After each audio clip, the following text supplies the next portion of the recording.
Livro narrado com ordenação de Cristiane Batista. Se inscreva, muito obrigada. Os meios de representação nos sonhos. Freud.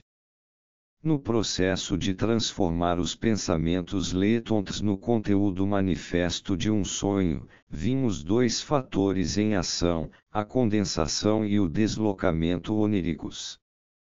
À medida que prosseguirmos em nossa investigação, encontraremos, além destes, dois outros determinantes que exercem indubitável influência na escolha do material que terá acesso ao sonho.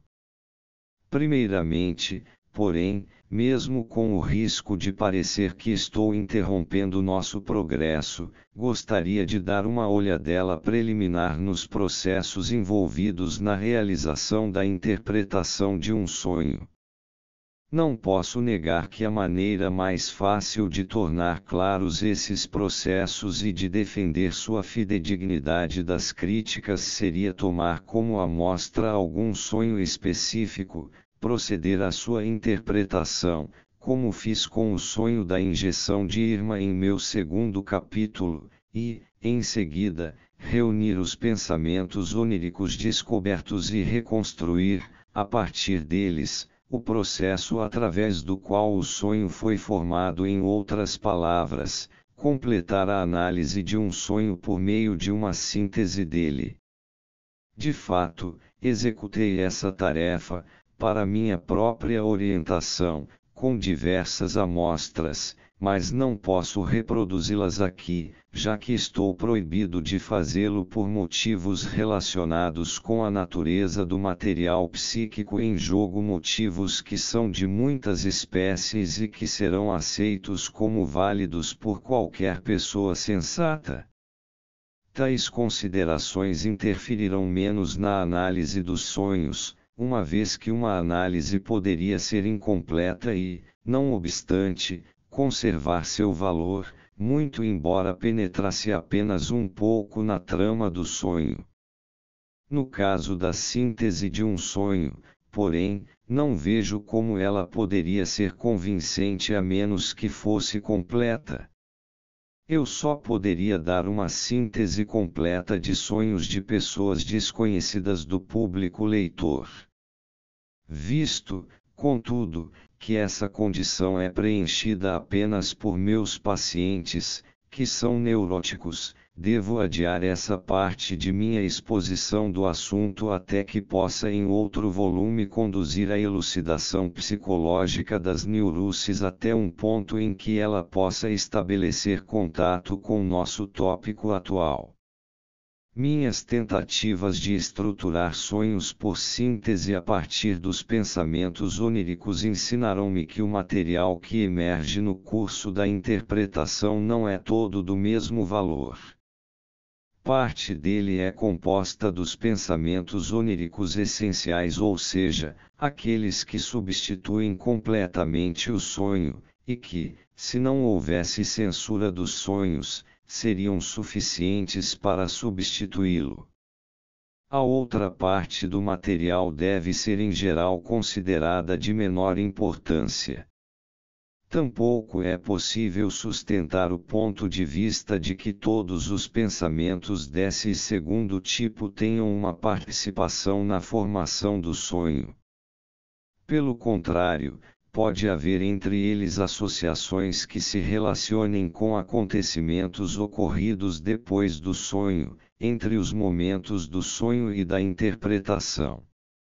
Essa parte do material inclui todas as vias de ligação que levaram do conteúdo manifesto do sonho aos pensamentos oníricos letons, bem como as associações intermediárias e de ligação por meio das quais, no decorrer do processo de interpretação, chegamos a descobrir essas vias de ligação. Estamos interessados, aqui, apenas nos pensamentos oníricos essenciais. Estes geralmente emergem como um complexo de ideias e lembranças da mais intricada estrutura possível, com todos os atributos das cadeias de ideias que nos são familiares na vida de vigília. Não raro, São cadeias de ideias que partem de mais de um centro, embora tendo pontos de contato. Cada cadeia de ideias é quase invariavelmente acompanhada por sua contrapartida contraditória, vinculada a ela por associação antitética. As diferentes porções dessa complicada estrutura mantêm, é claro, as mais diversificadas relações lógicas entre si. Podem representar o primeiro e o segundo planos, digressões e ilustrações, condições, sequências de provas e contra-argumentações.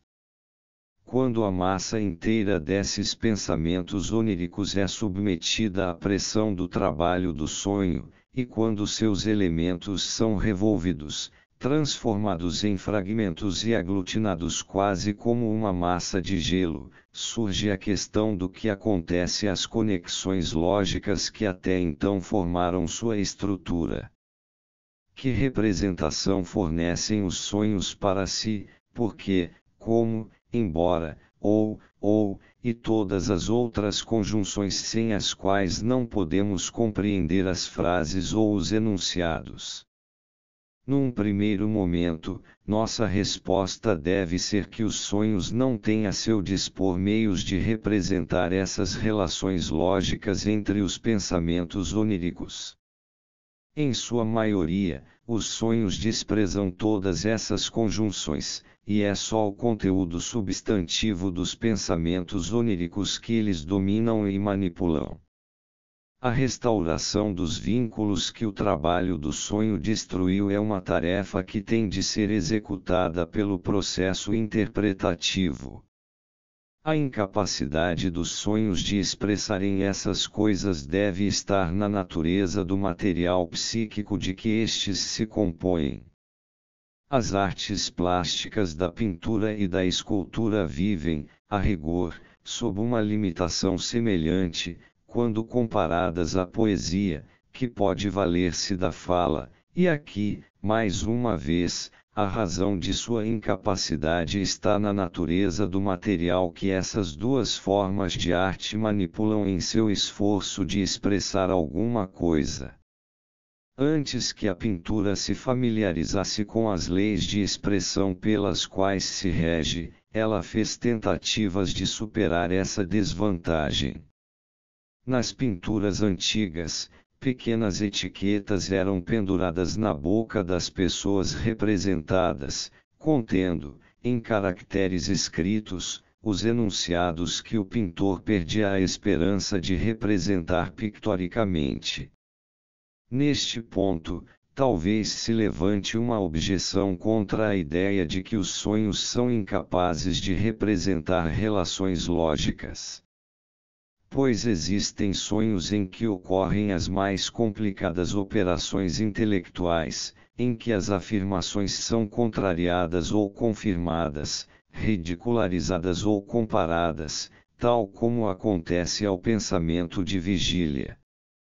Aqui, porém, mais uma vez as aparências enganam. Se nos aprofundarmos na interpretação de sonhos como esses, verificaremos que tudo isso faz parte do material dos pensamentos oníricos e não é uma representação do trabalho intelectual realizado durante o próprio sonho. O que é reproduzido pelo aparente ato de pensar no sonho é o tema dos pensamentos oníricos e não as relações mútuas entre eles, cuja asserção constitui o ato de pensar. Exporei alguns exemplos disso mais adiante. Mas a conclusão mais fácil de estabelecer a esse respeito é que todas as frases orais que ocorrem nos sonhos e são especificamente descritas como tais constituem reproduções não modificadas ou ligeiramente modificadas de enunciados que também se encontram entre as lembranças do material dos pensamentos oníricos. Esse tipo de enunciado muitas vezes não passa de uma alusão a algum acontecimento incluído entre os pensamentos oníricos, e o sentido do sonho pode ser totalmente diferente. Não obstante, não negarei que uma atividade crítica de pensamento, que não é uma simples repetição do material dos pensamentos oníricos, tem efetivamente uma participação na formação dos sonhos. Terei de elucidar o papel desempenhado por esse fator no fim deste exame. Ficará evidente, então, que essa atividade de pensamento não é produzida pelos pensamentos oníricos, mas pelo próprio sonho, depois de, num certo sentido, este já ter sido concluído. Provisoriamente, portanto, é possível dizer que as relações lógicas entre os pensamentos oníricos não recebem nenhuma representação isolada nos sonhos. Por exemplo, quando ocorre uma contradição num sonho, ou ela é uma contradição do próprio sonho ou uma contradição oriunda do tema de um dos pensamentos oníricos. Uma contradição num sonho só pode corresponder a uma contradição entre os pensamentos oníricos de maneira extremamente indireta. Mas, assim como a arte da pintura finalmente encontrou um modo de expressar por outros meios que não as etiquetas balouçantes, pelo menos a intenção das palavras dos personagens representados, afeição, ameaças, advertências e assim por diante, há também um meio possível pelo qual os sonhos podem levar em conta algumas das relações lógicas entre seus pensamentos oníricos, efetuando uma modificação apropriada no método de representação característico dos sonhos. A experiência demonstra que os diferentes sonhos variam muito nesse aspecto. Enquanto alguns sonhos desprezam completamente a sequência lógica de seu material, outros tentam dar uma indicação tão completa quanto possível dela. Ao fazê-lo, os sonhos se afastam ora mais, ora menos amplamente do texto de que dispõem para manipular. Aliás, os sonhos variam de forma semelhante em seu tratamento da sequência cronológica dos pensamentos oníricos, caso tal sequência tenha se estabelecido no inconsciente, como, por exemplo, no sonho da injeção de Irma. Que meios possui o trabalho do sonho para indicar nos pensamentos oníricos essas relações que são tão difíceis de representar? Tentarei enumerá-los um a um. Em primeiro lugar, os sonhos levam em conta, de maneira geral, a ligação que inegavelmente existe entre todas as partes dos pensamentos oníricos, combinando todo o material numa única situação ou acontecimento. Eles reproduzem a ligação lógica pela simultaneidade no tempo. Nesse aspecto, agem como o pintor que, num quadro da escola de Atenas ou do Parnaso, representa num único grupo todos os filósofos ou todos os poetas. É verdade que, de fato, eles nunca se reuniram num único salão ou num único cume de montanha, mas certamente formam um grupo no sentido conceitual. Os sonhos levam esse método de reprodução aos menores detalhes. Sempre que nos mostram dois elementos muito próximos, isso garante que existe alguma ligação especialmente estreita entre o que corresponde a eles nos pensamentos oníricos. Da mesma forma, em nosso sistema de escrita, AB significa que as duas letras devem ser pronunciadas numa única sílaba. Quando se deixa uma lacuna entre o A e o B, isso significa que o A é a última letra de uma palavra e o B, a primeira da seguinte. Do mesmo modo, as colocações nos sonhos não consistem em partes fortuitas e desconexas do material onírico, mas em partes que são mais ou menos estreitamente ligadas também nos pensamentos oníricos. Para representar relações causais, os sonhos possuem dois procedimentos que são, em essência, idênticos. Suponhamos que os pensamentos oníricos fossem do seguinte teor: uma vez que isso foi assim e assim, tal e tal estava fadado a acontecer. Nesse caso, o método mais comum de representação seria introduzir a oração subordinada como um sonho introdutório e acrescentar a oração principal como o sonho principal. Se interpretei corretamente, a sequência temporal pode ser invertida. Mas a parte mais extensa do sonho sempre corresponde à oração principal. Uma de minhas pacientes forneceu certa vez um excelente exemplo desse modo de representar a causalidade num sonho, que mais adiante registrarei na íntegra. Consistia num breve prelúdio e num fragmento muito difuso de sonho que enfocava, em grau acentuado, um único tema, e que poderia ser intitulado A Linguagem das Flores. O sonho introdutório foi o seguinte: ela entrou na cozinha, onde estavam as suas duas empregadas, e repreendeu-as por não terem aprontado seu lanchinho. Ao mesmo tempo, ela viu uma enorme quantidade de louça comum de cerâmica, emborcada na cozinha para escorrer, estava amontoada em pilhas. As duas criadas foram buscar água e tiveram de entrar numa espécie de rio que chegava até bem junto da casa ou entrava no quintal. Seguiu-se então o sonho principal, que começava assim: ela estava descendo de uma elevação sobre algumas paliçadas construídas de forma estranha e se sentia contente por seu vestido não ter ficado preso nelas, etc. O sonho introdutório relacionava-se com a casa dos pais da sonhadora. Sem dúvida, ela muitas vezes ouvirá a mãe empregar as palavras que aparecerão no sonho. As pilhas de louça comum provinham de uma modesta loja de ferragens que se localizava no mesmo prédio. A outra parte do sonho continha uma referência ao pai dela, que sempre corria atrás das empregadas e acabou contraindo uma doença fatal durante uma inundação. A casa ficava perto da margem de um rio.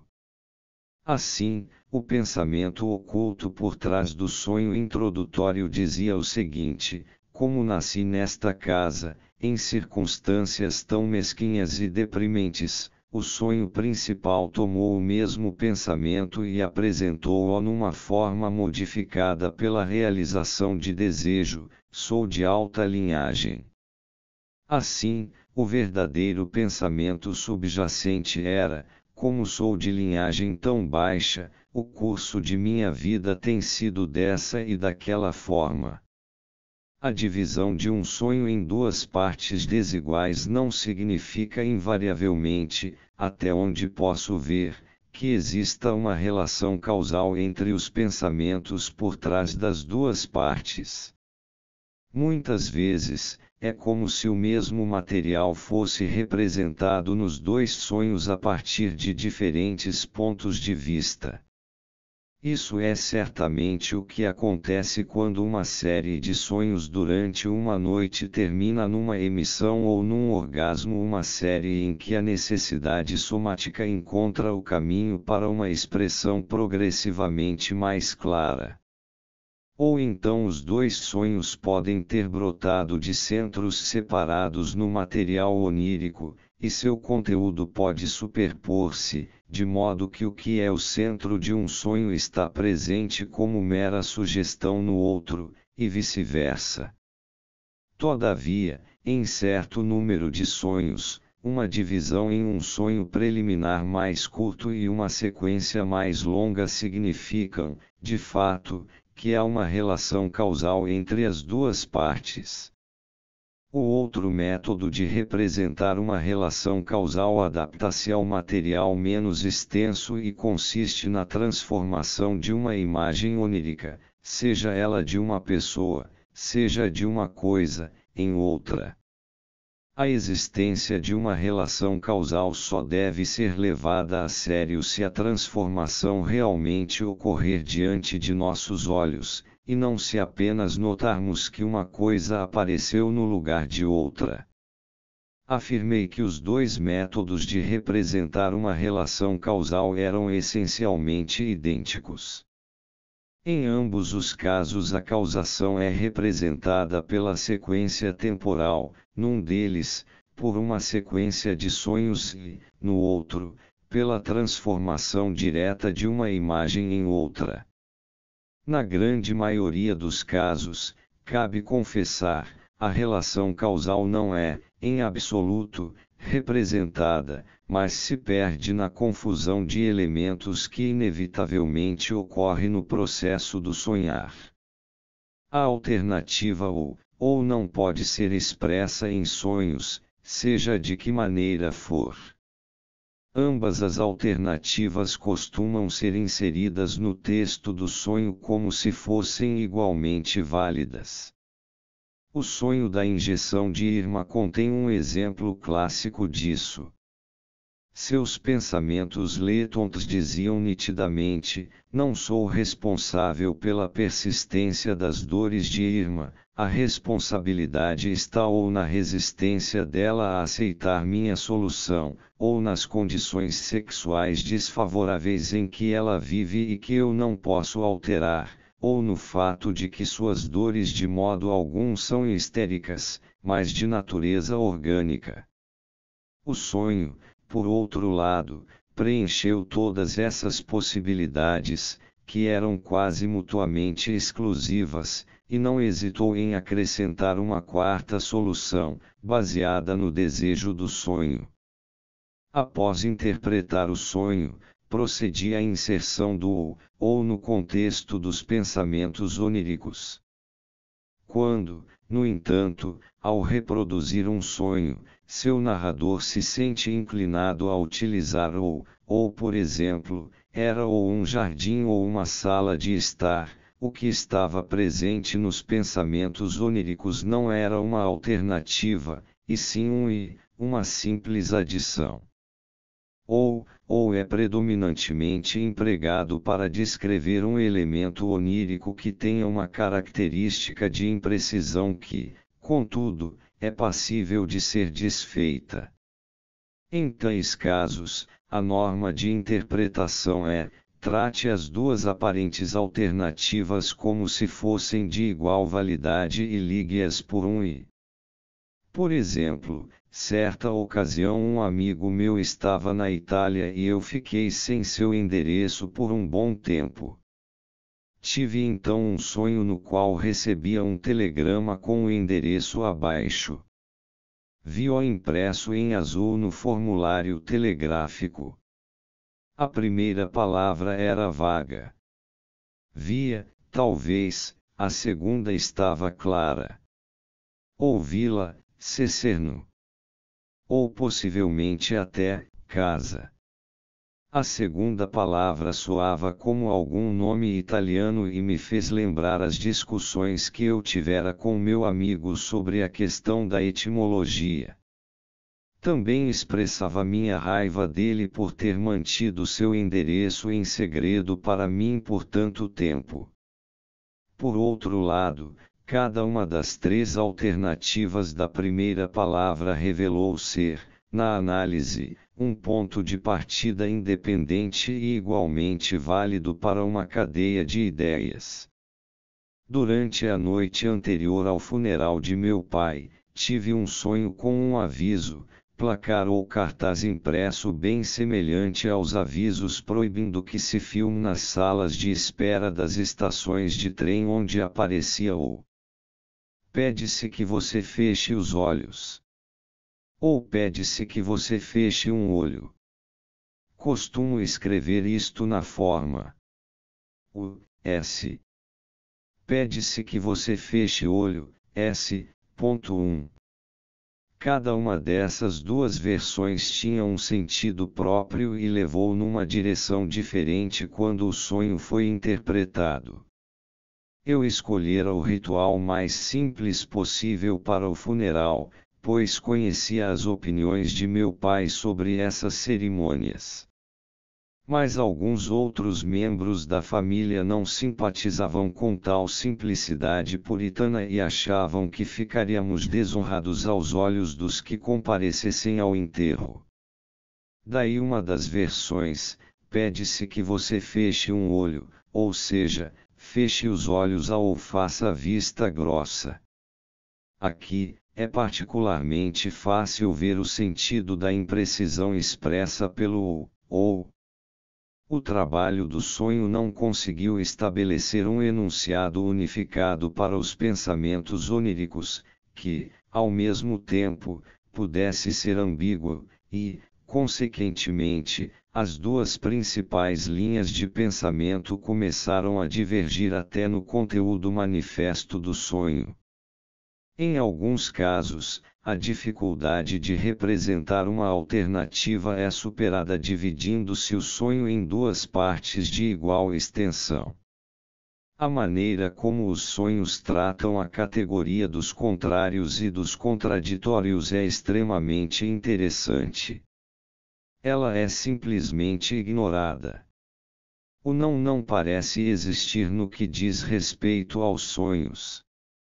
Eles mostram uma preferência particular por combinar os contrários numa unidade ou por representá-los como uma só coisa.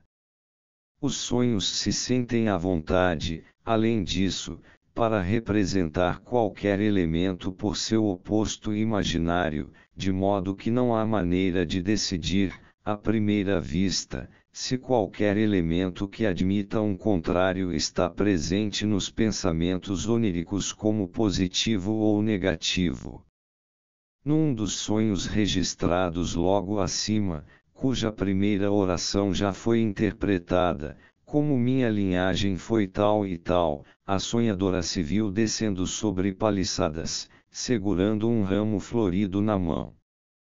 Em conexão com essa imagem, ela pensou no anjo segurando um buquê de lírios nos quadros da Anunciação. O nome dela era Maria, e nas meninas de túnicas brancas andando nas procissões de Corpus Christi, quando as ruas são decoradas com ramos verdes. Assim, o ramo florido do sonho aludia, sem dúvida alguma, à inocência sexual. Contudo, o ramo estava coberto de flores vermelhas, cada uma delas semelhante a uma camélia. No final de sua caminhada, assim prosseguia o sonho, os botões em flor já estavam bem murchados. Seguiram-se então algumas alusões inconfundíveis à menstruação. Por conseguinte, o mesmo ramo que era carregado como um lírio e por uma menina inocente era também uma alusão à Dama das Camélias, que, como sabemos, costumava usar uma camélia branca, salvo durante suas regras, quando usava uma vermelha. O mesmo ramo em flor, confronte com des Madchensblue, tem os botões da donzela no poema de Goethe Der Müllerin Verrat, representava tanto a inocência sexual como seu contrário.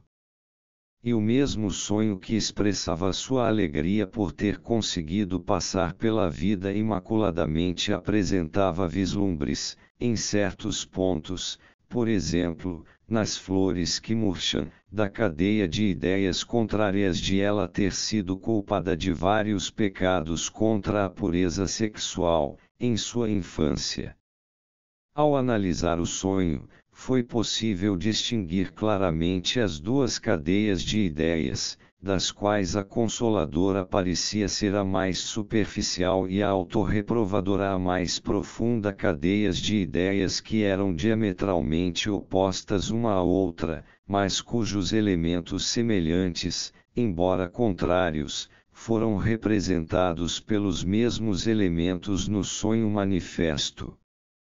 Uma, e apenas uma, dessas relações lógicas é extremamente favorecida pelo mecanismo da formação do sonho, a saber, a relação de semelhança, consonância ou aproximação à relação de tal como. Essa relação, ao contrário de qualquer outra, pode ser representada nos sonhos de múltiplas maneiras. Os paralelos ou exemplos de tal como inerentes ao material dos pensamentos oníricos constituem as primeiras fundações para a construção de um sonho, e uma boa parte do trabalho do sonho consiste em criar novos paralelos nos casos em que os que já estão presentes não conseguem penetrar no sonho em virtude da censura imposta pela resistência. A representação da relação de semelhança é auxiliada pela tendência do trabalho do sonho à condensação. A semelhança, a consonância, a posse de atributos comuns, tudo isso é representado nos sonhos pela unificação, que pode já estar presente no material dos pensamentos oníricos ou pode ser construída. A primeira dessas possibilidades pode ser descrita como identificação e a segunda como composição. A identificação é empregada quando se trata de pessoas, a composição, quando as coisas são o material da unificação. Não obstante, a composição também pode aplicar-se às pessoas. As localidades são frequentemente tratadas como pessoas. Na identificação, apenas uma das pessoas ligadas por um elemento comum consegue ser representada no conteúdo manifesto do sonho, enquanto a segunda ou as demais pessoas parecem ser suprimidas dele.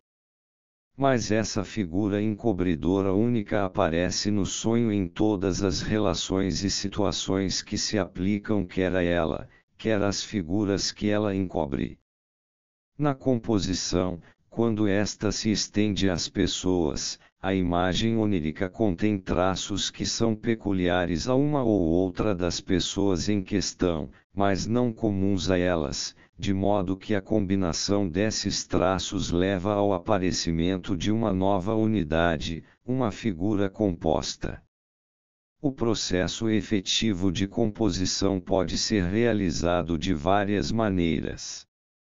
Por um lado, a figura onírica pode ter o nome de uma das pessoas que com ela se relacionam. Neste caso, sabemos diretamente, de maneira análoga a nosso conhecimento de vigília, que esta ou aquela pessoa é visada, enquanto seus traços visuais podem pertencer a outra pessoa. Ou, por outro lado, a própria imagem onírica pode ser composta de traços visuais que na realidade pertencem em parte a uma pessoa e em parte a outra. Ou, ainda, a participação da segunda pessoa na imagem onírica pode estar não em seus traços visuais, mas nos gestos que atribuímos a ela, nas palavras que a fazemos pronunciar, ou na situação em que a colocamos. Nesse último caso, a distinção entre a identificação e a construção de uma figura composta começa a perder sua nitidez. Mas é também possível que a formação de uma figura composta dessa natureza seja mal-sucedida. Quando isso ocorre, a cena no sonho é atribuída a uma das pessoas em questão, enquanto a outra, e, em geral, a mais importante, aparece como uma figura acompanhante, sem qualquer outra função. O sonhador pode descrever essa posição numa frase como: "Minha mãe também estava lá, Stekel."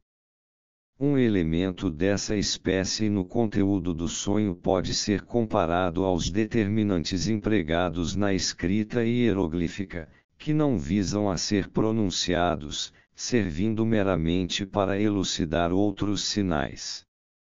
O elemento comum que justifica, ou, antes, causa a combinação das duas pessoas pode ser representado no sonho ou omitido dele. Em geral, a identificação ou construção de uma pessoa composta se dá exatamente para fins de evitar a representação do elemento comum. Em vez de dizer: "A tem sentimentos hostis para comigo, e o mesmo ocorre com B", formo uma figura composta por A e B no sonho, ou imagino-a executando um ato de alguma outra natureza, que é característico de B. A figura onírica assim construída aparece no sonho num contexto inteiramente novo, e o fato de ela representar tanto A como B justifica que eu insira no ponto apropriado o sonho do elemento que é comum a ambos, a saber, uma atitude hostil para comigo. Muitas vezes, é possível chegar dessa maneira a um volume notável de condensação no conteúdo de um sonho. Poupo-me a necessidade de fornecer uma representação direta de circunstâncias muito complicadas relativas a uma dada pessoa, se puder encontrar outra pessoa a quem algumas dessas circunstâncias se apliquem igualmente. É também fácil ver quanto esse método de representação por meio da identificação pode servir bem para se fugir à censura causada pela resistência, que impõe condições tão severas ao trabalho do sonho. Aquilo a que a censura faz objeção pode estar precisamente em certas representações que, no material dos pensamentos oníricos, estão ligadas a uma pessoa específica. Assim, passo a procurar uma segunda pessoa que também esteja ligada ao material objetável, mas apenas a uma parte dele. O contato entre as duas pessoas nesse aspecto censurável justifica então minha construção de uma figura composta caracterizada por traços irrelevantes oriundos de ambas. Essa figura, obtida por identificação ou por composição, torna-se então admissível ao conteúdo do sonho, sem censura, e assim, utilizando a condensação do sonho, atende às reivindicações da censura onírica. Quando um elemento comum entre duas pessoas é representado num sonho, isso costuma ser uma pista de que devemos procurar outro elemento comum oculto cuja representação tenha sido impossibilitada pela censura. Fez-se um deslocamento no tocante ao elemento comum para, por assim dizer, facilitar sua representação. O fato de a figura composta aparecer no sonho com um elemento comum irrelevante leva-nos a concluir que outro elemento comum e nada irrelevante está presente nos pensamentos oníricos. Portanto, a identificação ou a produção de figuras compostas servem a várias finalidades nos sonhos. Em primeiro lugar, para representar um elemento comum a duas pessoas, em segundo, para representar um elemento comum deslocado, e, em terceiro, também para expressar um elemento comum meramente imaginário. Visto que desejar que duas pessoas tivessem um elemento comum muitas vezes coincide com a troca de uma pela outra, esta segunda relação também se expressa nos sonhos por meio da identificação. No sonho da injeção de Irma, eu desejava trocá-la por outra paciente, ou seja, desejava que a outra mulher pudesse ser minha paciente, tal como Irma. O sonho levou em conta esse desejo, mostrando-me uma pessoa que se chamava Irma, mas que era examinada numa posição em que eu só havia tido oportunidade de ver a outra mulher. No sonho com meu tio, uma troca dessa natureza tornou-se o ponto central. Eu me identifiquei com o ministro ao tratar e julgar meus colegas tão mal quanto ele. De acordo com a minha experiência, e até hoje não encontrei nenhuma exceção para esta regra, todo sonho versa sobre o próprio sonhador. Os sonhos são inteiramente egoístas. Sempre que meu próprio ego não aparece no conteúdo do sonho, mas somente alguma pessoa estranha, posso presumir com segurança que meu próprio ego está oculto, por identificação, por trás dessa outra pessoa, posso inserir meu ego no contexto. Em outras ocasiões, quando meu próprio ego de fato aparece no sonho, a situação em que isso ocorre pode me mostrar que alguma outra pessoa se encontra oculta, por identificação, por trás de meu ego. Nesse caso, o sonho estaria me alertando para, ao interpretá-lo, transferir para mim mesmo o elemento comum oculto ligado a essa outra pessoa. Há também sonhos em que meu ego aparece juntamente com outras pessoas que, uma vez desvendada a identificação, revelam-se mais uma vez como meu ego. Essas identificações então me possibilitariam conectar ao meu ego certas representações cuja aceitação fora proibida pela censura. Assim, meu ego pode ser representado num sonho várias vezes, ora diretamente, ora por meio da identificação com pessoas estranhas. Por meio de várias dessas identificações torna-se possível condensar uma quantidade extraordinária de material do pensamento. O fato de o ego do próprio sonhador aparecer num sonho várias vezes, ou de várias formas, não é, no fundo, mais estranho do que o fato de o ego estar presente num pensamento consciente várias vezes ou em lugares e contextos diferentes, por exemplo, na frase quando eu penso em como eu fui uma criança sadia. As identificações no caso de nomes próprios de localidades se desvendam ainda mais facilmente do que no caso de pessoas, já que aqui não há interferência por parte do ego, que ocupa uma posição tão dominante nos sonhos. Num de meus sonhos sobre Roma, o lugar em que me encontrava chamava-se Roma, mas eu ficava atônito com a quantidade de cartazes em alemão na esquina de uma rua. Esse segundo ponto era uma realização de desejo, que imediatamente me fez pensar em Praga, e o próprio desejo talvez datasse de uma fase nacionalista alemã pela qual passei durante minha juventude, mas que depois superei. Na ocasião em que tive o sonho, havia uma perspectiva de eu encontrar meu amigo em Praga, de modo que a identificação de Roma com Praga pode ser explicada como um elemento desejoso comum. Eu preferiria encontrar meu amigo em Roma e gostaria de trocar Praga por Roma para fins desse encontro.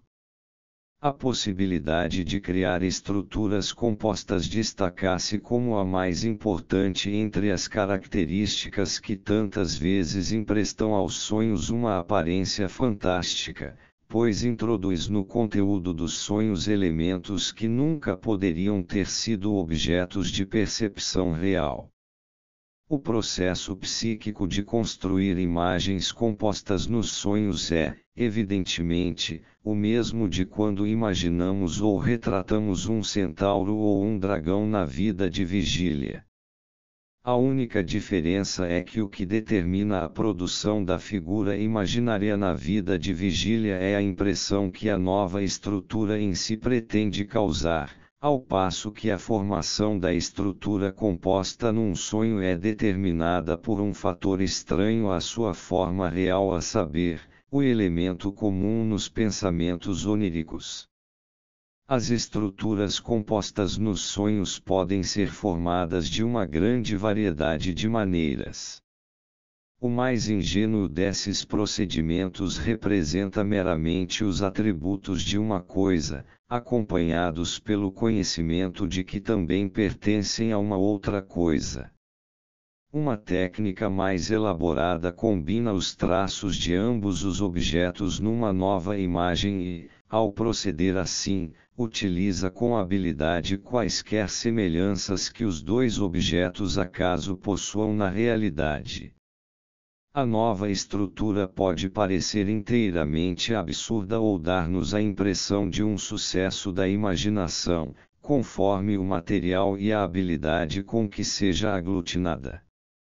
Quando os objetos a serem condensados numa só unidade são incongruentes demais, O trabalho do sonho muitas vezes se contenta em criar uma estrutura composta com um núcleo relativamente distinto, acompanhado por diversos traços menos distintos. Nesse caso, é possível dizer que o processo de unificação numa imagem única falhou. As duas representações se superpõem e produzem algo da ordem de uma competição entre as duas imagens visuais. Poder-se-ia chegar a representações semelhantes num desenho, caso se tentasse ilustrar o modo pelo qual um conceito geral é formado a partir de várias imagens perceptivas isoladas. Os sonhos são, é claro, uma massa dessas estruturas compostas. Forneci alguns exemplos delas em sonhos que já analisei, e acrescentarei agora mais alguns. No sonho relatado mais adiante, na P320 e seguintes, que descreve o curso da vida da paciente na linguagem das flores, o ego do sonho segurava na mão um ramo florido que, como vimos, representava tanto a inocência como o pecado sexual.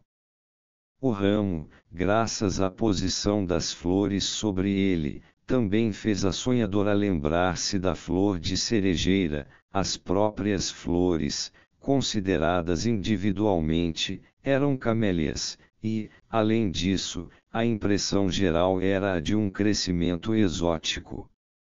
O fator comum entre os elementos dessa estrutura composta foi indicado pelos pensamentos oníricos.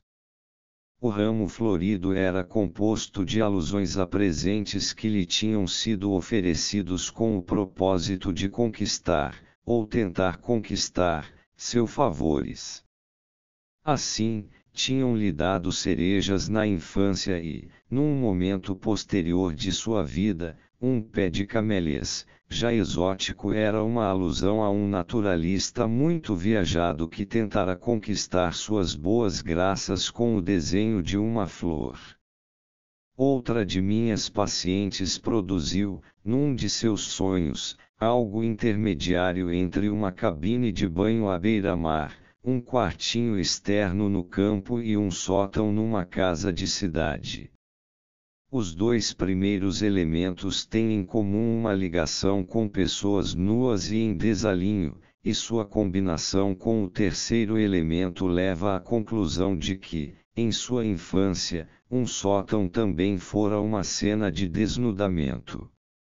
Outro sonhador produziu uma localidade composta a partir de dois lugares onde se fazem tratamentos, sendo um deles meu consultório e o outro, o local de entretenimento onde ele conhecera sua mulher. Uma moça sonhou, depois de seu irmão mais velho ter-lhe prometido um banquete de caviar, que as pernas desse mesmo irmão estavam inteiramente cobertas de grãos negros de caviar. O elemento de contágio, no sentido moral, e a lembrança de uma erupção cutânea em sua infância, que lhe cobrira inteiramente as pernas de manchas vermelhas, em vez de negras, tinham se combinado com os grãos de caviar num conceito novo, a saber, o conceito de o que ela pegara de seu irmão. Nesse sonho, como em outros, as partes do corpo humano eram tratadas como objetos. Num sonho registrado por Ferenczi, ocorreu uma imagem composta que era formada da figura de um médico e de um cavalo e que além disso vestia um camisão de dormir. O elemento comum a esses três componentes foi descoberto na análise depois de a paciente reconhecer que o camisão de dormir era uma alusão a seu pai numa cena da infância. Em todos os três casos, o que estava em jogo era um objeto de sua curiosidade sexual. Quando criança, ela fora muitas vezes levada por sua babá a um aras militar onde teve amplas oportunidades de satisfazer o que, na época, era sua curiosidade ainda não inibida. Afirmei anteriormente que os sonhos não têm meios de expressar a relação de contradição, um contrário ou um não. Farei agora uma primeira negação dessa afirmação. Uma classe de casos que podem ser reunidos sob o título de contrários é, como já vimos, simplesmente representada por identificação, ou seja, casos em que a ideia de uma troca ou substituição pode ser posta em ligação com o contraste. Apresentei vários exemplos disso. Outra classe de contrários nos pensamentos oníricos, que se enquadram numa categoria que pode ser descrita como pelo contrário ou justamente o inverso, penetra nos sonhos de uma maneira notável, que quase merece ser descrita como uma piada. O justamente o inverso não é representado, em si mesmo, no conteúdo do sonho, mas revela sua presença no material pelo fato de uma parte do conteúdo onírico, que já foi construída e que por acaso, por algum outro motivo, lhe é adjacente, ser como numa reflexão posterior, por assim dizer virada pelo avesso. O processo é mais fácil de ilustrar do que de descrever. No interessante sonho do em cima e embaixo, a representação da subida no sonho tornou-se o inverso do que era em seu protótipo nos pensamentos oníricos, ou seja, na cena introdutória de Safo, de Dudé, no sonho, a subida era difícil no começo, porém mais fácil depois, ao passo que, na cena de Dudé, era fácil no início, porém cada vez mais difícil depois. Além disso, o lá em cima e o lá embaixo na relação entre o sonhador e seu irmão foram representados de maneira invertida no sonho. Isso apontou para a presença de uma relação invertida ou contrária entre duas partes do material dos pensamentos oníricos, e fomos encontrá-la na fantasia infantil do sonhador de ser carregado por sua ama de leite, que era o contrário da situação do romance, onde o herói estava carregando sua amante. Do mesmo modo, em meu sonho do ataque de Goethe a Sr. M. Ver adiante, p. 302, existe justamente o inverso semelhante, que tem de ser posto em ordem antes que o sonho possa ser interpretado com êxito. No sonho, Goethe fazia um ataque a um jovem, Sr. M, na situação real contida nos pensamentos oníricos, um homem importante, meu amigo, fora atacado por um jovem escritor desconhecido. No sonho, fiz um cálculo baseando-me na data da morte de Goethe. Na realidade, o cálculo fora feito a partir do ano de nascimento do paciente paralítico. O pensamento que se revelou decisivo nos pensamentos oníricos foi uma contradição da ideia de que Goethe deveria ser tratado como um lunático. Justamente o inverso, dizia o sonho, se você não compreende o livro, é você que é um débil mental, e não o autor. Creio, além disso, que todos esses sonhos de virar as coisas ao contrário incluem uma referência às implicações desdenhosas da ideia de voltar as costas a alguma coisa. Por exemplo, o virar as costas do sonhador em relação a seu irmão no sonho de Safo. É relevante observar, além disso, a frequência com que a inversão é empregada precisamente nos sonhos oriundos de impulsos homossexuais recalcados. Aliás, a inversão, ou transformação de uma coisa em seu oposto, é um dos meios de representação mais favorecidos pelo trabalho do sonho, e pode ser utilizada nos sentidos mais diversos. Ela serve, em primeiro lugar, para dar expressão à realização de um desejo em referência a algum elemento específico dos pensamentos oníricos. Se ao menos tivesse sido ao contrário. Esta é muitas vezes a melhor maneira de expressar a reação do ego a um fragmento desagradável da memória.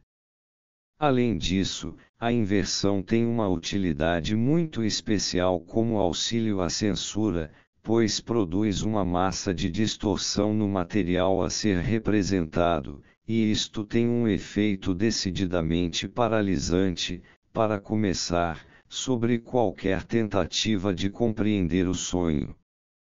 Por essa razão, quando um sonho se recusa obstinadamente a revelar seu sentido, sempre vale a pena verificar o efeito de inverter alguns elementos específicos de seu conteúdo manifesto. Depois disso, muitas vezes toda a situação torna-se logo evidente.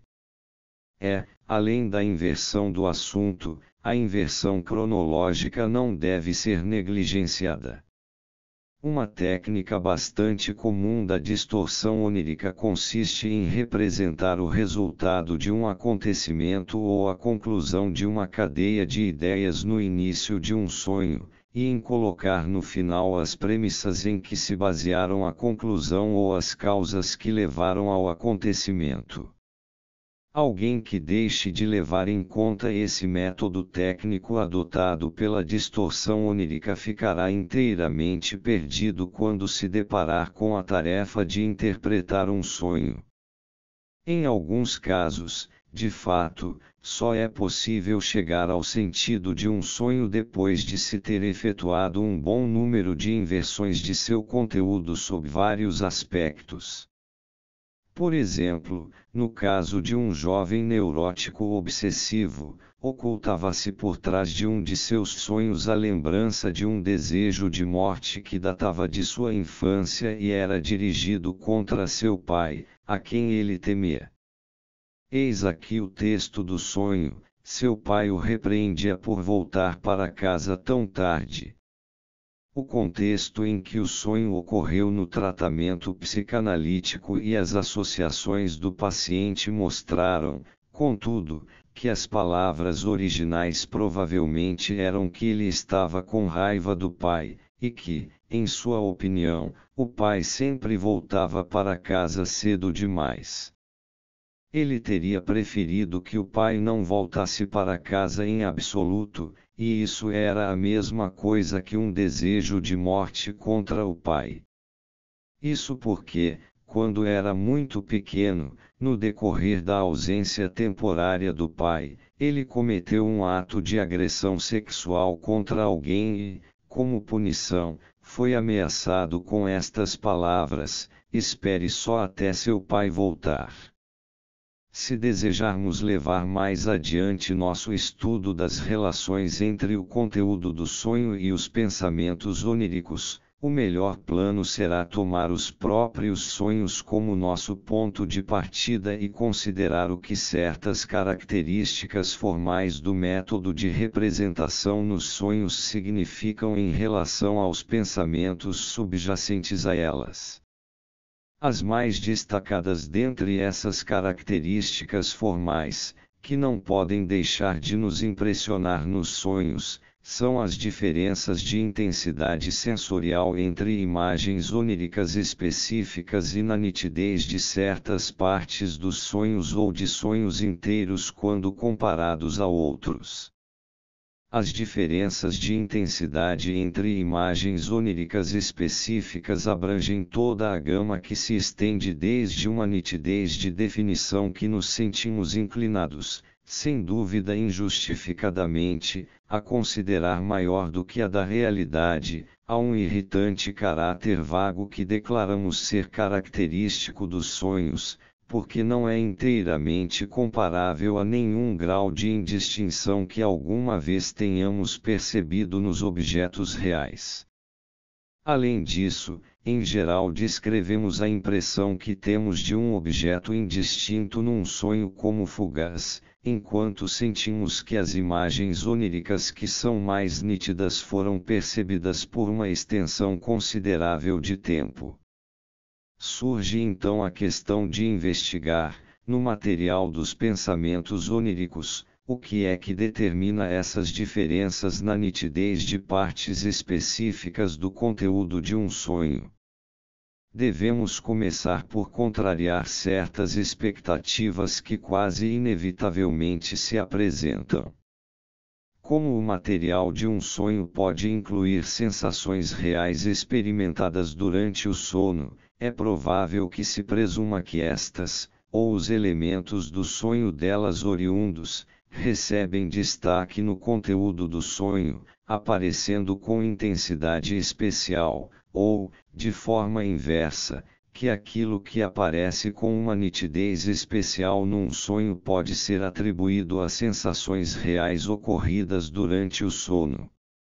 Na minha experiência, porém, isso nunca foi confirmado.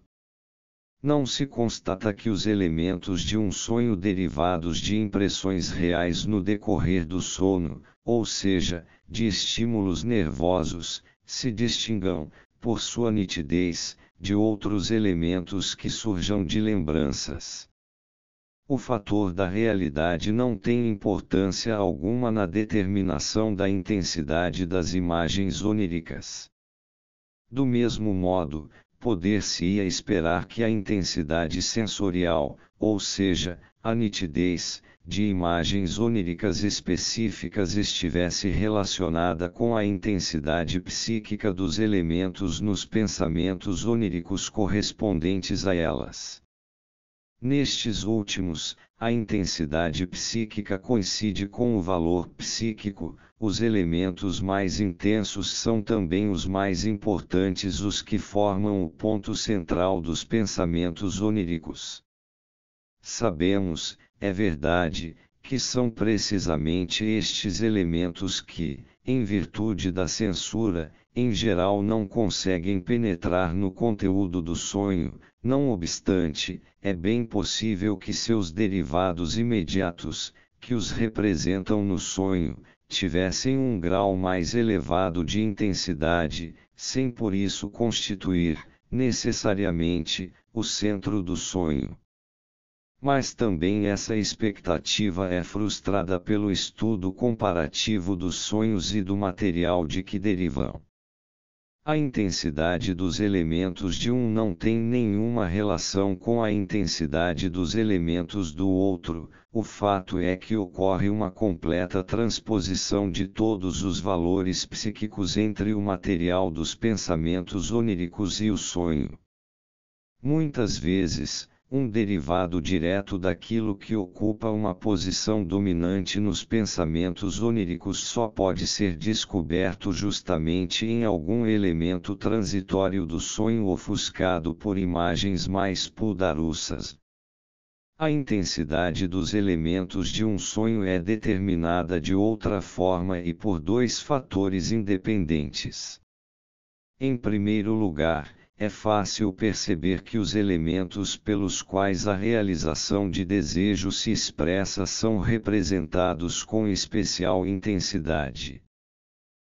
Em segundo, a análise mostra que os elementos mais nítidos de um sonho constituem o ponto de partida do maior número de cadeias de ideias, que os elementos mais nítidos são também aqueles que possuem o maior número de determinantes.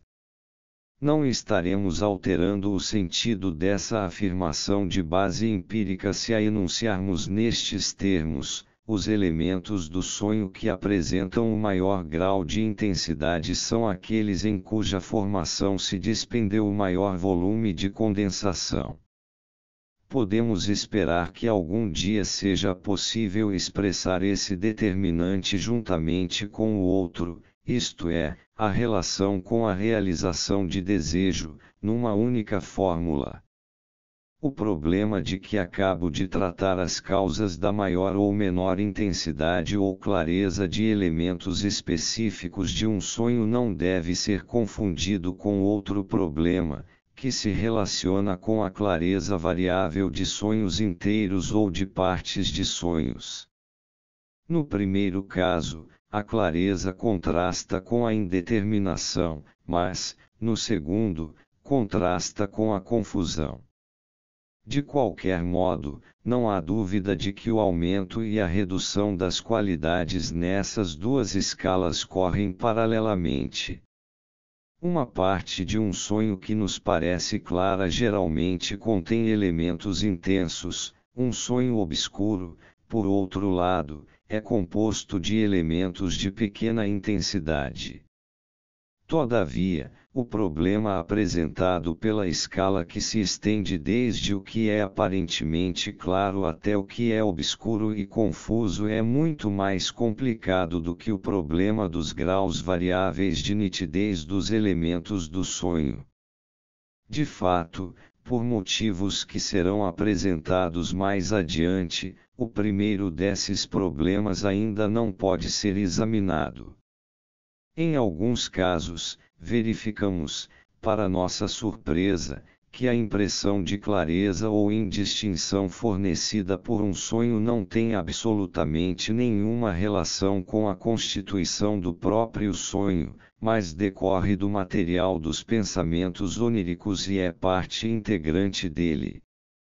Assim, lembro-me de um sonho que me causou a impressão, quando acordei, de ser tão bem construído, impecável e claro que, ainda meio tonto de sono, pensei em introduzir uma nova categoria de sonhos que não estariam sujeitos aos mecanismos de condensação e deslocamento, mas deveriam ser descritos como fantasias durante o sono. Um exame mais atento provou que essa raridade entre os sonhos exibia em sua estrutura as mesmas lacunas e os mesmos defeitos de qualquer outro, e, por essa razão, abandonei a categoria de fantasias oníricas. O conteúdo do sonho, uma vez obtido, representou-me expondo a meu amigo uma teoria difícil e há muito desejada sobre a bissexualidade, e o poder de realização de desejos do sonho era responsável por considerarmos essa teoria, que, aliás, não foi fornecida no sonho, clara e impecável. Assim, o que eu tomara por um julgamento sobre o sonho completo era, na realidade, uma parte, e de fato a parte essencial, do conteúdo do sonho. Nesse caso, o trabalho do sonho tinha invadido, por assim dizer, meus primeiros pensamentos de vigília, e me transmitira como um julgamento sobre o sonho a parte do material dos pensamentos oníricos que ele não tinha conseguido representar com exatidão no sonho. Certa vez deparei com uma contrapartida exata disso no sonho de uma paciente no decorrer da análise. De início, ela se recusou terminantemente a contá-lo a mim, porque era muito indistinto e confuso. Finalmente, em meio a repetidos protestos de que não tinha certeza de que seu relato estivesse correto, ela me informou que várias pessoas tinham entrado no sonho ela própria, o marido e o pai, e que era como se ela não soubesse se seu marido era seu pai, ou quem era seu pai, ou algo dessa espécie. Esse sonho, considerado juntamente com suas associações durante a sessão analítica, mostrou, sem sombra de dúvida, que se tratava da história bastante comum da criada que era obrigada a confessar que estava esperando um bebê, mas estava incerta quanto a quem era realmente o pai da criança. Logo, também nesse caso, a falta de clareza exibida pelo sonho fazia parte do material que o instigara, ou seja, parte desse material estava representada na forma do sonho. A forma de um sonho, ou a forma como é sonhado, é empregada, com frequência surpreendente, para representar seu tema oculto. As explicações a respeito de um sonho ou os comentários aparentemente inocentes a seu respeito servem, muitas vezes, para disfarçar da maneira mais sutil parte do que foi sonhado, embora, de fato, acabem traindo-a. Por exemplo, um sonhador comentou que, num dado ponto, o sonho tinha sido limpo, e a análise levou a uma lembrança infantil de ele escutar alguém se limpando depois de defecar. Ou vejamos então outro exemplo que merece ser registrado com pormenores. Um rapaz teve um sonho muito claro que o fez recordar-se de algumas fantasias de sua infância que haviam permanecido conscientes. Sonhou que era noite e que ele se encontrava num hotel, numa estação de veraneio. Confundiu o número de seu quarto e entrou num outro em que uma mulher idosa e suas 2 filhas estavam se despindo para dormir. Ele então prosseguiu.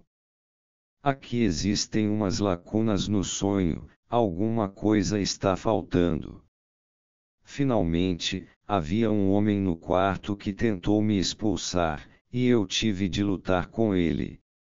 O sonhador fez esforços inúteis para recordar a essência e o tema da fantasia infantil a que o sonho evidentemente fazia alusão, até que, por fim, surgiu a verdade de que aquilo que ele estava procurando já se encontrava em seu poder, em seu comentário sobre a parte obscura do sonho. As lacunas eram os orifícios genitais das mulheres que estavam indo dormir, e alguma coisa está faltando descreve a característica principal dos órgãos genitais femininos. Quando era mais novo, ele tinha uma curiosidade enorme de ver os órgãos genitais de uma mulher e estava inclinado a sustentar a teoria sexual infantil segundo a qual as mulheres possuem órgãos masculinos. Uma lembrança análoga de outro sonhador assumiu uma forma muito semelhante. Ele sonhou o seguinte: eu estava entrando no restaurante Volksgarten com a senhorita K. Vinha então um pedaço obscuro, uma interrupção. Em seguida, eu estava no salão de um bordel, onde vi 2 ou 3 mulheres, uma delas de combinação e calcinhas. Análise: a senhorita K era a filha de seu antigo chefe, e, como ele próprio admitiu, uma irmã de consideração para ele.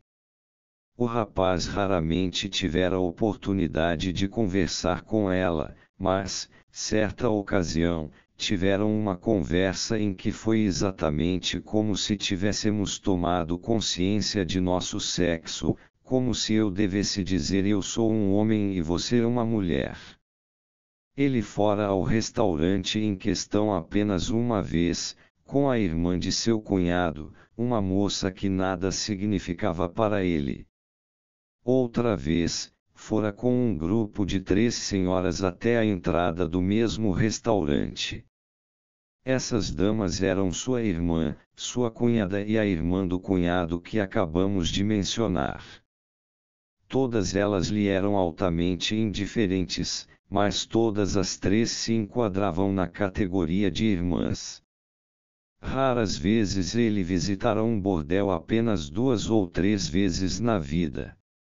A interpretação baseou-se no pedaço obscuro e na interrupção do sonho, e propôs o ponto de vista de que, em sua curiosidade infantil, ele havia ocasionalmente inspecionado, mesmo que só raras vezes, os órgãos genitais de uma irmã alguns anos mais nova que ele.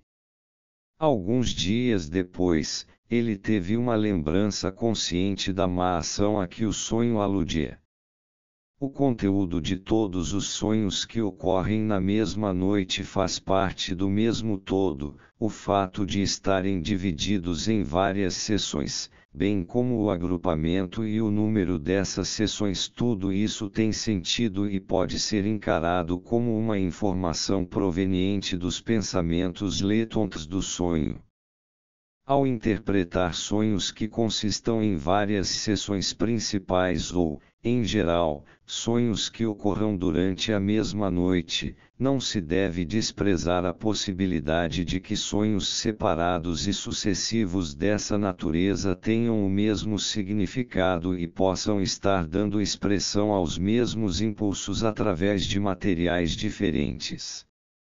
Sendo assim, o primeiro desses sonhos homólogos é muitas vezes o mais distorcido e tímido, ao passo que o seguinte será mais confiante e nítido. Os sonhos do faraó na Bíblia sobre as vacas e as espigas de milho, interpretados por José, eram desse tipo. Eles são relatados com mais detalhes por Joséfo, História Antiga dos Judeus, livro 2, capítulo 5, do que pela Bíblia. Depois de narrar seu primeiro sonho, disse o rei, após ter tido essa visão, despertei de meu sono, e, estando em desordem e pensando comigo mesmo o que devia ser essa aparição, adormeci novamente, e vi outro sonho, mais maravilhoso que o anterior, que me assustou e perturbou ainda mais. Após ouvir o relato do sonho do rei, respondeu José, esse sonho, ó rei, embora visto sob duas formas, significa exatamente o mesmo fato. Em sua contribuição à psicologia do boato, Jung, 1910b, descreve como o sonho erótico disfarçado de uma escolar foi compreendido por suas colegas sem qualquer interpretação e como foi elaborado e modificado depois. Observa ele em relação a uma dessas histórias oníricas, a ideia final numa longa série de imagens oníricas contém precisamente aquilo que a primeira imagem da série tentará retratar.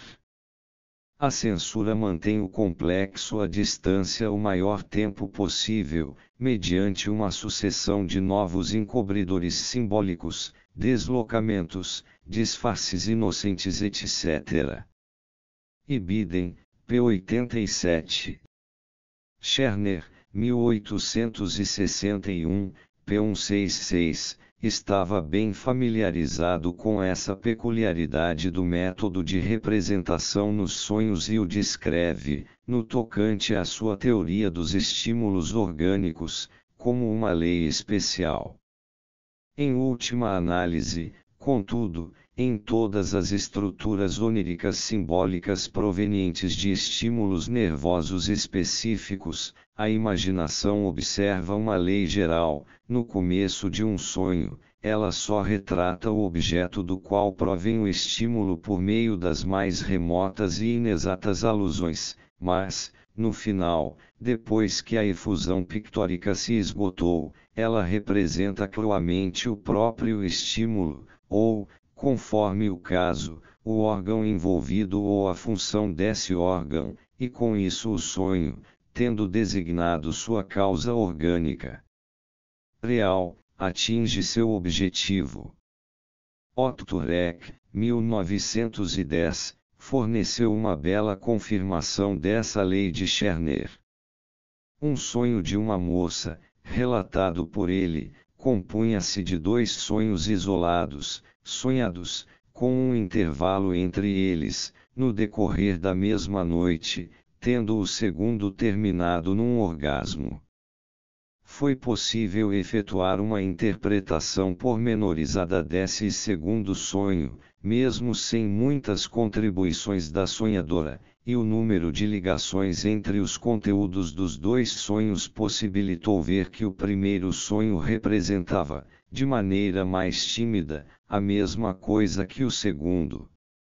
De modo que este, o sonho com o orgasmo, contribuiu para a completa explicação do primeiro. Reck acertadamente baseia nesse exemplo toda uma argumentação sobre a importância geral dos sonhos com orgasmo ou emissão para a teoria do sonhar. Não obstante, em minha experiência, raramente temos condições de interpretar a clareza ou a confusão de um sonho pela presença de certeza ou dúvida em seu material. Posteriormente, terei de revelar um fator na formação dos sonhos que ainda não mencionei e que exerce a influência determinante sobre a escala dessas qualidades em qualquer sonho específico. Às vezes, num sonho em que a mesma situação e cenário persistem por algum tempo, ocorre uma interrupção que é descrita com estas palavras: aí foi como se, ao mesmo tempo, fosse outro lugar, e lá aconteceu tal e tal coisa. Após algum tempo, o fio da meada do sonho pode ser retomado, e descobre-se que aquilo que o interrompeu era uma oração subordinada no material onírico, um pensamento intercalado. Uma oração condicional nos pensamentos oníricos é representada no sonho por uma simultaneidade, se transformasse em quando. Qual é o sentido da sensação de movimento inibido que aparece com tamanha frequência nos sonhos e que se aproxima tanto da angústia? O sujeito tenta mover-se para a frente, mas se vê colado ao chão, ou tenta alcançar algo, mas é retido por uma série de obstáculos. Um trem está prestes a partir, mas fica-se impossibilitado de apanhá-lo.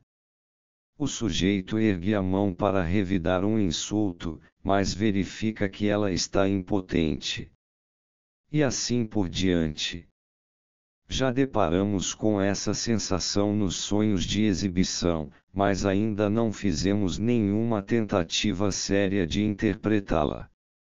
Uma resposta fácil, mas insuficiente, seria dizer que a paralisia motora prevalece no sono e que dela tomamos conhecimento na sensação que estamos examinando. Mas pode-se perguntar por que, nesse caso, não estamos perpetuamente sonhando com esses movimentos inibidos, e é razoável supor que essa sensação, embora possa ser evocada a qualquer momento durante o sono, sirva para facilitar algum tipo específico de representação, sendo despertada apenas quando o material dos pensamentos oníricos precisa ser representado dessa maneira. Esse não poder fazer nada nem sempre aparece nos sonhos como uma sensação, mas é às vezes, simplesmente, parte do conteúdo do sonho. Um caso dessa natureza me parece particularmente apto a lançar luz sobre o sentido desse aspecto do sonhar. Eis aqui uma versão abreviada de um sonho em que, aparentemente, fui acusado de desonestidade. O local era uma mescla de um sanatório particular e de várias outras instituições. Um criado apareceu para me convocar para um exame. Eu sabia, no sonho, que algo havia desaparecido e que o exame se devia a uma suspeita de que eu me apropriara do artigo desaparecido. A análise demonstrou que o exame devia ser entendido em dois sentidos e incluía um exame médico. Ciente de minha inocência e do fato de que eu ocupava o posto de consultor no estabelecimento, acompanhei o criado tranquilamente. À porta, fomos recebidos por outro criado, que disse, apontando para mim: "Por que você o trouxe? Ele é uma pessoa respeitável." Entrei então, desacompanhado, num grande saguão onde havia máquinas, que me lembraram um inferno com seus instrumentos de tortura diabólicos. Estendido num aparelho vi um de meus colegas, que tinha todos os motivos para reparar em mim, mas ele não prestou nenhuma atenção. Disseram-me então que eu podia ir. Mas não consegui encontrar meu chapéu e, afinal, não pude ir. A realização de desejo do sonho estava, evidentemente, em eu ser reconhecido como um homem honesto e informado de que podia ir embora. Devia haver, portanto, toda espécie de material nos pensamentos oníricos contradizendo isso. O fato de eu poder ir embora era um sinal de minha absolvição. Por conseguinte, se aconteceu algo no final do sonho que me impediu de ir, parece plausível supor que o material suprimido que continha a contradição estava se fazendo sentir naquele ponto. O fato de eu não conseguir encontrar meu chapéu, portanto, significava, afinal de contas, o senhor não é um homem honesto. Assim, o não poder fazer alguma coisa, nesse sonho, foi uma forma de expressar uma contradição não, de modo que minha declaração anterior de que os sonhos não podem expressar o não requer uma correção. 28 Em outros sonhos, nos quais a não execução de um movimento ocorre como uma sensação, e não simplesmente como uma situação, a sensação da inibição de um movimento dá uma expressão mais enérgica à mesma contradição expressa uma volição que é contraposta por uma contravolição. Assim, a sensação de inibição de um movimento representa um conflito da vontade.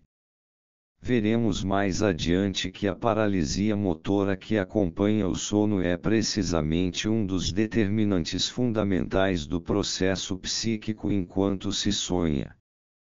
Ora, um impulso transmitido pelas vias motoras nada mais é do que uma volição, e o fato de termos tanta certeza de que sentiremos esse impulso inibido durante o sono é o que torna todo o processo tão adequado para representar um ato de volição e um não que a ele se opõe.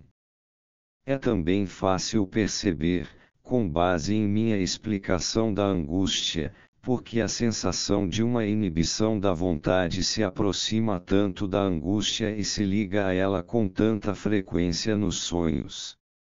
A angústia é um impulso libidinal que tem origem no inconsciente e é inibido pelo pré-consciente. Quando, portanto, a sensação de inibição está ligada à angústia num sonho, deve tratar-se de um ato de volição que um dia foi capaz de gerar libido. Em outras palavras, deve tratar-se de um impulso sexual. Examinarei em outro ponto, ver adiante, o sentido e a importância psíquica do juízo que muitas vezes surge nos sonhos, expresso na frase afinal, isto é apenas um sonho.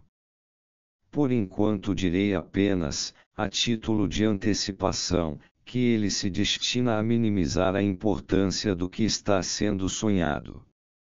O interessante problema correlato do que significa quando parte do conteúdo de um sonho é descrito no próprio sonho como sendo sonhado. O enigma do sonho dentro do sonho foi solucionado num sentido semelhante por Steckel, que analisou alguns exemplos convincentes.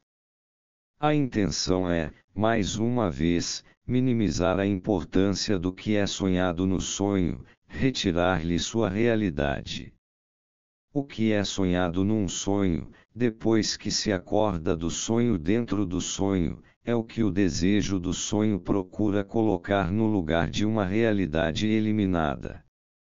Deve-se supor, então, que o que foi sonhado no sonho é uma representação da realidade, a verdadeira lembrança, ao passo que a continuação do sonho, pelo contrário, meramente representa o que o sonhador deseja. Incluir algo num sonho dentro do sonho equivale, assim, a desejar que a coisa descrita como sonho nunca tivesse acontecido. Em outras palavras, quando um evento específico é inserido num sonho como sonho pelo próprio trabalho do sonho, isso implica a mais firme confirmação da realidade do evento, sua afirmação mais forte. O trabalho do sonho se serve do sonhar como forma de repúdio, confirmando assim a descoberta de que os sonhos são realizações de desejos.